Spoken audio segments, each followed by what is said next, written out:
오늘 함께 볼 말씀은 로마서 1장 1절부터 7절까지 말씀 우리 한 번 더 보겠습니다. 로마서 1장 1절부터 7절까지 말씀 우리 같이 읽겠습니다. 예수 그리스도의 종 바울은 사도로 부르심을 받아 하나님의 복음을 위하여 택정함을 입었으니 이 복음은 하나님이 선지자들을 통하여 그의 아들에 관하여 성경에 미리 약속하신 것이라. 그의 아들에 관하여 말하면 육신으로는 다윗의 혈통에서 나셨고 성결의 영으로는 죽은 자들 가운데서 부활하사 능력으로 하나님의 아들로 선포되셨으니 곧 우리 주 예수 그리스도시니라.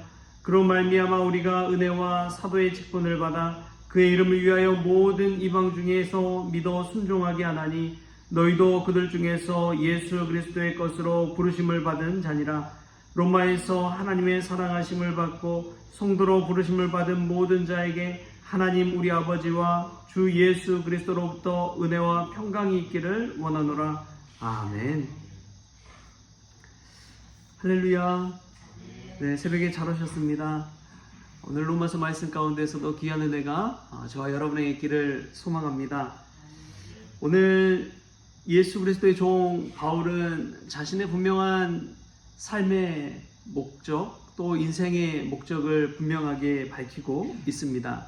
자신의 삶의 목적은 사도로 부르심을 받아서 하나님의 복음을 위하여 택정함을 입었다는 이 말씀 가운데 나오고 있습니다.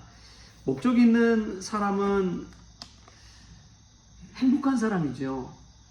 무엇을 해야 되는지 어떤 삶을 살아야 되는지 분명하기 때문에 그렇습니다. 그렇지 못할 때 똑같이 24시간이 주어졌지만 그 24시간을 허투루 사용할 때가 너무나 많죠. 목적이 없을 때 그런 일이 일어나게 됩니다. 바울의 목적은 하나님의 복음을 위하여 사는 인생입니다. 요즘 워라벨이라는 말이 있죠.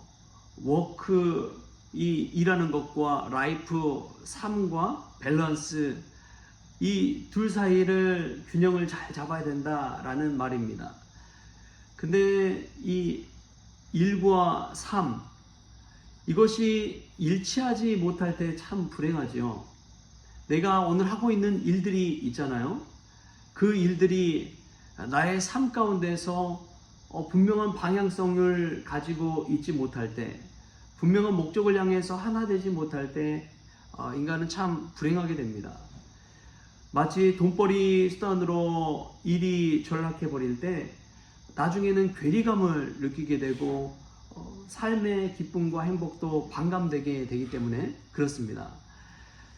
사도 바울은 분명한 하나님의 복음을 위한 삶, 하나님의 복음을 위한 일꾼이었습니다. 그랬기 때문에 늘 행복했던 것이죠. 목적이 없는 삶은 나중에는 찾아오는 것이 바로 허무함이고 공허함입니다. 프랑스 신부에게 한 청년이 찾아왔습니다. 그 청년이 이제 법학도가 되기 위해서 대학에 들어가야 되는데 학비가 좀 부족했던 것 같아요.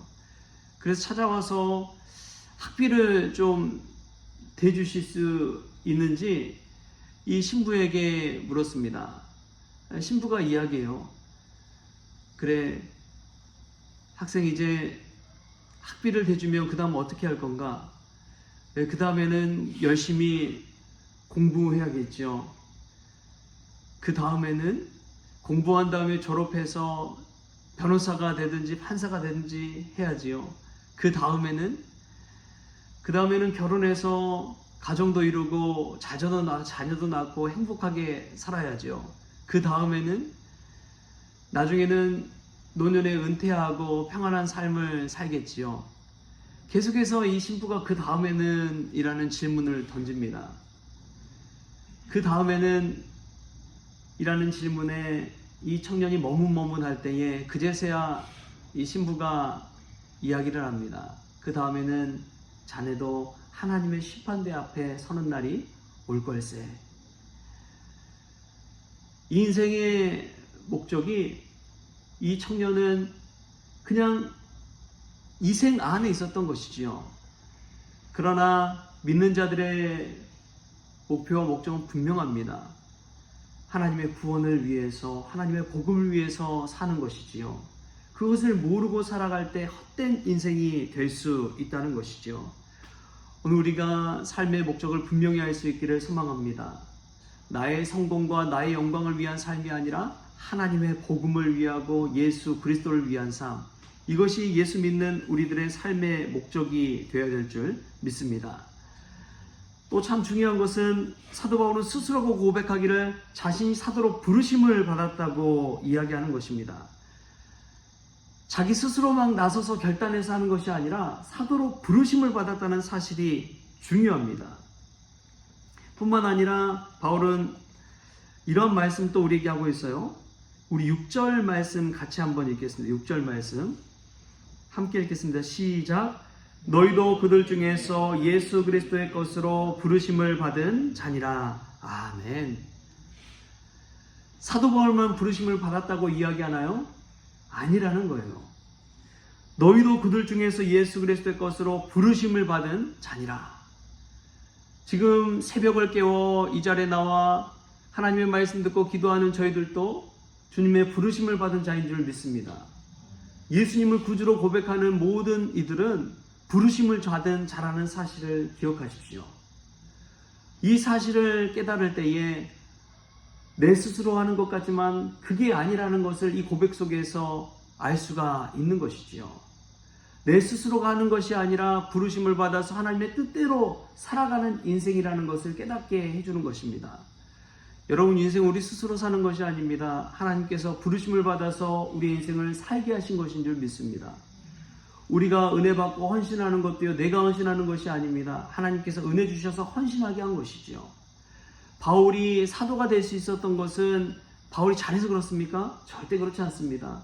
바울이 얼마나 그리스도인들을 핍박한 사람이었습니까? 그리스도인들을 폭행하는 사람이었습니까? 그리스도인들을 잡아 가둔 사람이었습니까? 그가 어떻게 사도가 될 수 있어요? 그가 한 행위들을 보면 절대 그럴 수가 없습니다. 그는 죄인이지요. 그럼에도 불구하고 그가 사도가 될 수 있었던 분명한 이유는 하나님으로부터 부르심을 받았다는 그 사실 때문에 그런 것입니다. 저와 여러분에게 부르심을 받았다는 이 자각이 있기를 소망합니다. 이 새벽을 깨워서 주님께서 우리를 부르신 이유가 있다는 것이지요. 주님께서 우리를 이 교회로 불러주신 이유가 있다는 것이지요. 주님께서 이 지역사회에 우리를 보내주신 이유가 있다는 것이지요. 그 이유를 깨닫고 부르심에 순종하여 사도로 파송받을 때에 우리가 하나님의 복음을 위하여 사는 인생이 될 줄 믿습니다. 여러분, 기도하면서 늘 생각하십시오. 왜 하나님께서 나를 이곳에 보내셨을까? 왜 하나님께서 나에게 이런 삶을 주셨을까? 왜 하나님께서 나에게 이런 일을 맡기셨을까? 왜 하나님께서 나의 걸음을 인도하셔서 주의 성전으로 불러주셨을까? 여러분, 그 사실을 분명히 깨닫는 자에게 삶의 분명한 워라벨이 잡히는 것이고 내가 해야 할 일이 분명하게 보이는 것입니다. 그때 삶의 분명한 목적대로 행복한 인생을 살아갈 수가 있는 것이죠. 오늘 이 새벽에 그러한 은혜를 깨달을 수 있게 바랍니다. 사도 바울이 고난과 어려움과 정말 힘든 여건과 상황 가운데 놓였지만 그럼에도 불구하고 예수 안에서 행복할 수 있었던 것은 자신이 부르심을 받아서 하나님의 복음을 위하여 사는 분명한 삶의 목적을 깨달았기 때문에 그렇습니다. 사랑하는 성원 가족 여러분, 오늘 이 말씀 가운데서 나를 부르신 하나님의 은혜와 목적을 발견할 수 있기를 축복합니다. 나도 사도 바울처럼 부르심을 받아서 주님을 위해 사는 인생, 주의 복음을 증거하는 인생, 예수 그리스도의 자랑이 되는 인생, 그러한 인생이 되어서 주님께 영광 돌리는 복된 그러한 삶, 복된 가정, 복된 교회가 될 수 있기를 주신 예수님의 이름으로 축원합니다. 기도하시겠습니다. 주신 하나님 감사합니다. 오늘 또 힘겨운 걸음 주님을 향해 나왔습니다. 하나님, 똑같이 주어진 24시간이지만 분명한 목적을 가지고 이 시간을 보내는 사람과 아무런 목적 없이 보내는 사람과의 차이는 얼마나 큰지요. 주님, 사도 바울을 부르셔서 이방인의 사도로 택정하여 주시고 하나님의 복음을 위하여 살게 하여 주신 것처럼 저희들도 부르심 따라 사는 인생 되어지게 하여 주옵소서. 목적이 있는 인생이 되어지게 하여 주옵소서. 오늘 이 교회 이 성전으로 부르셔서 기도하게 하시고 또 헌신하게 하시고 주의 말씀 듣게 하시고 기도하게 하신 이유를 깨닫게 하여 주셔서 주 예수 그리스도 복음을 위해서 사는 인생 될 수 있도록 주님 주장하여 주시옵소서. 오늘도 말씀으로 무장시켜 주시고 세상의 유혹과 시험 가운데 넘어지지 않도록 주님께서 붙잡아 주옵소서. 감사하며 예수님의 이름으로 기도하옵나이다. 아멘. 우리 주님이 가르쳐주신 기도로 오늘 새벽 기도를 마치겠습니다. 하늘에 계신 우리 아버지여, 이름이 거룩히 여김을 받으시오며 나라가 임하시오며 뜻이 하늘에서 이루어진 것 같이 땅에서 이루어지이다. 오늘 우리에게 일용할 양식을 주시옵고 우리가 우리에게 죄진 자를 사하여 준 것 같이 우리 죄를 사하여 주시옵고 우리를 시험에 들게 하지 마시옵고 다만 악에서 구하시옵소서. 나라와 권세와 영광이 아버지께 영원히 있사옵나이다. 아멘. 내일부터 하반기 수요 오전 성경 공부가 시작합니다. 오전 10시 반에 우리 1층 교회에서 모이니까요. 시간 되신 분들은 또 같이 나와서 같이 참여해 주시고 은혜 받을 수 있기를 바랍니다.